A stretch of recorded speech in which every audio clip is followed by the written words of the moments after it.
What's going on, y'all? It's Lodge Locks. Today we got the Prize Picks video for you guys. In today's video, we're going to give you guys a couple of college football player props I love on the board. For this college football week 6 slate that we got, it is Friday, so it's the first couple games, and there's two good ones that we're going to be looking at in today's video. As you guys can see right here, we have two nice matchups, Houston versus TCU, and then Syracuse versus UNLV. This is honestly my favorite game, though.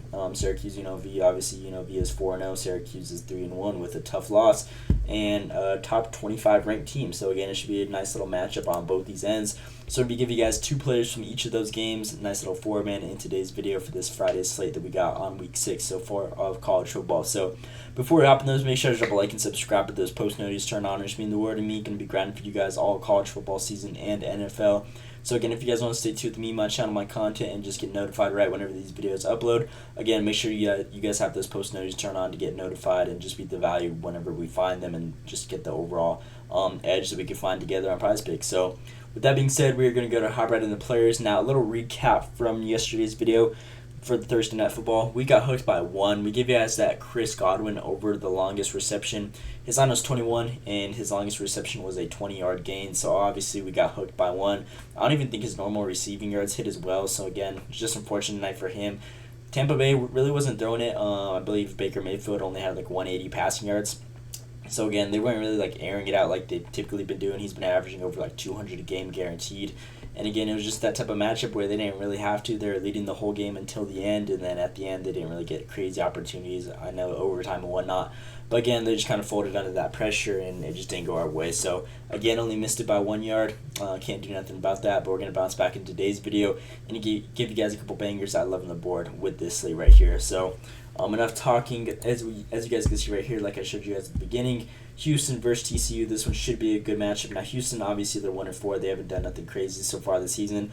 But TCU's been blowing out a lot of teams so far. Obviously, they're 3-2. The wins that they have won, it's been crazy blowouts. And then from when they were playing behind, TCU tends to just air it out and do their thing offensively. So, again, that's a lot of upside for offense. Obviously, they're projected to win by 17.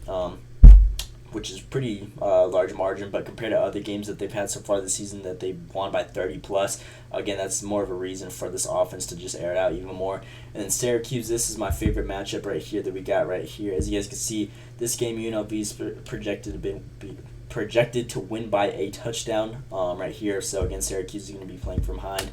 The over and under total points scored is 57. This game is 51.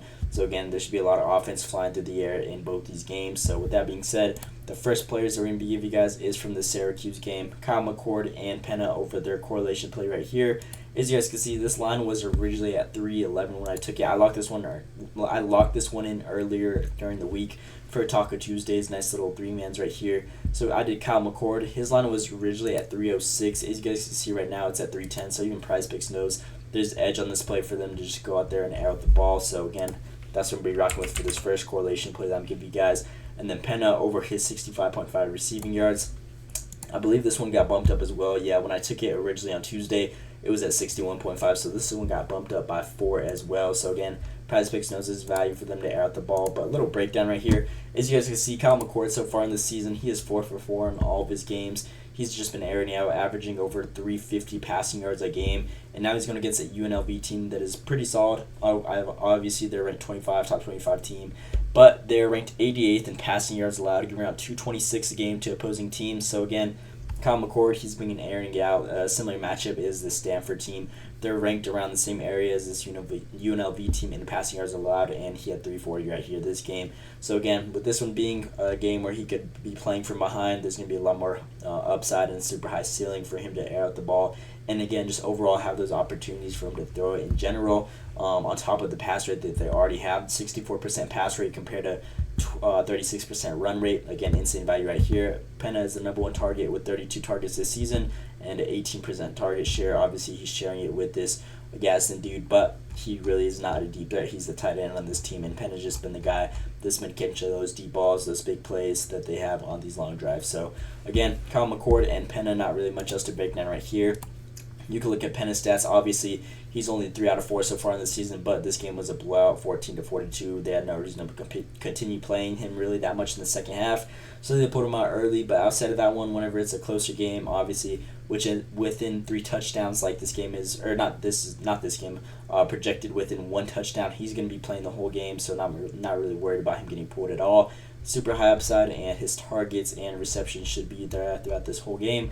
And again, if Kyle McCord smacks his line out, I could guarantee that Penna smacks this line out as well, with him being the number 1 deep threat in this type of matchup. So, again, love this correlation play over UNLV. I believe both these guys should smack. Now, you guys could kind of run similar situations like I did right here. Kyle McCord and Penna, I did this little correlation play with just a Taco Tuesday, making a nice little 3-man.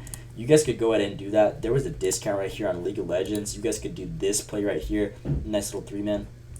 This is honestly a good one to run that you guys could put in. It is a still pretty good payout, 5x payout. And again, just overall value. Or you can mix and match. Instead of this Syracuse team, you could throw in this TCU one, which I'm about to break down right here for you guys. So that's just another option. Or not, just run the 4-man if you guys already took that deal. But onto the other correlation play that I'm giving. TCU over their correlation play. Obviously, this game should be a decent amount of offense if it's in the over and under for 50s. Josh Hoover in this TCU offense loves to air out the ball. So again, him over his 321 passing yards. Love this line right here. As you guys can see, when I originally took it, it was at 316. If we look at prize picks right here on this college football slate, he got bumped up to 321. So again, pretty good bump as well. Both these plays correlations have gone bumped up. So again, they even know there's value right there for both these guys. And then Jack Betch, he's honestly my favorite guy that I love on the whole day. So again, if you guys didn't take anything, I'd recommend Jack Betch. He's just been balling, being a deep threat. And when I first took this line, it was at 87.5. Now it's bumped up to 91. So again, PrizePicks knows there's value on these plays. And even though it got bumped up a little bit, I feel like that's just no big deal at all. Now, if I were you guys, I would still take it. So again, this is a 4-man that I'll give you guys in today's video. Now, a little breakdown on Josh Hoover and the TCU team. As you guys can see so far in the season, he has 4 out of 5, 80% he is covered. Now, the only game he didn't cover was when it was 0-45. Obviously, they're not going to have another game like this against this Houston team. This is I don't even know what school this is, LUI or LIUCWP. I don't even know what that is. But this Houston team is pretty decent defensively, and again, even though they have a pretty bad record, I feel like Jack Betch and Josh Hoover should be able to air it out no matter what. They haven't really played like no one crazy. And even the teams that they've been playing, again, it's just been kind of blowout situations. So again, Josh Hoover has exceeded 319.5 passing yards in six of his last 7 games, averaging 361 passing yards. So again, they love to throw the ball as well, with a 58% pass rate compared to a 42% run rate. And Jack Betch has been the number 1 target by far. As you guys can see, 44 targets so far in the season. Now, I was rocking with Savion Williams so far at the beginning of the season, but obviously he heard us a couple of videos. So again, Jack Betch has taken over that reign. He's really been the deep threat. Savion Williams, he gets a lot of targets, but they really aren't crazy deep balls compared to Jack Betch. So again, that's the reason why we're rocking with this one. On the correlation plays, we'd love to rock with these guys. So again, if Josh Hoover covers his 321 line, I could guarantee that Jack Betch covers his line as well. So it should be a nice little play right here that I'm giving you guys. So again, you guys could do the same situation that I showed you guys with this whole League of Legends. You could throw in like 10 with Josh Hoover, Jack Betch, and then that little play right here. You guys could do a 3-man like this one right here. You guys could throw this play in. Vice versa, you guys could do Kyle McCord, Penna with this little extra play, make it a 3-man. You guys could do whichever one you guys like. Honestly, my favorite one of the day, though, is Kyle McCord and Penna. So, again, that's the number 1 option if I were you guys. Do this little discount with these 2 players. If not, you guys could, again, run this 4-man like it either way. I'm going to lock this one in personally. So, again, these are my favorite players I love on this board for this college football week 5 slate, or week 6. Which one was it? Week 6. Got it mixed up with the NFL. But again, these are my favorite plays I'm giving you guys for this Friday, October 4th slate that we got for college football. It's a pretty good one, and that's pretty much all I got for today's video. Again, please drop a like and subscribe with those post notifications turned on. It's been the word of me. Been grinding for you guys all season, trying to give you guys the best content, best breakdowns, and the best value that I can find overall. So, with that being said, that is all I got for today's video. Let me know what you guys think down in the comments below. Hope you guys enjoyed. Thanks for watching, and let's see today.